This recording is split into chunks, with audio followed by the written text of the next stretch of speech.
Ternyata posisi tidur bisa mengubah suara ngorok loh. Aduh, kok suara ngorok Bati besar sekali. Tapi kok kalau miring ke kanan suaranya jadi kecil ya? Uma, kenapa ya? Kok posisi tidur bisa ngaruh ke ngoroknya ya? Jadi Mikdad, waktu tidur telentang itu, lidah dan jaringan di tenggorokan itu bisa sedikit jatuh ke belakang. Jadi, udara yang lewat itu menyempit dan membuat jaringan bergetar. Jaringan bergetar itulah yang membuat munculnya suara ngorok. Nah, sedangkan kalau tidur miring, saluran udaranya bisa lebih terbuka. Jadi udara bisa lebih lancar, suara ngorok pun berkurang. Oh, jadi posisi tidur itu ngaruh ya Uma? Oh iya, jelas ngaruh.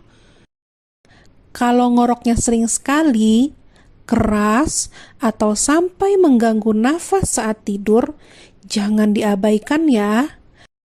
Bisa jadi itu tanda ada gangguan kesehatan, seperti gangguan pernapasan saat tidur atau sleep apnea. Tapi Uma, ada nggak sih dalilnya dalam Islam? Ada sayang, Rasulullah Shallallahu Alaihi Wasallam itu mengajarkan kita untuk tidur miring ke kanan. Hadisnya, apabila engkau hendak mendatangi tempat tidurmu, maka berwudulah seperti wudu untuk sholat. Lalu berbaringlah di atas sisi kananmu. Hadis riwayat Bukhari dan Muslim. Masya Allah, jadi bukan cuma bikin ngorok berkurang ya Uma? Iya sayang, kalau kita mengikuti sunnah Nabi, insya Allah juga dapat pahalanya. Kalau gitu, besok nih pengen tidur miring juga ah.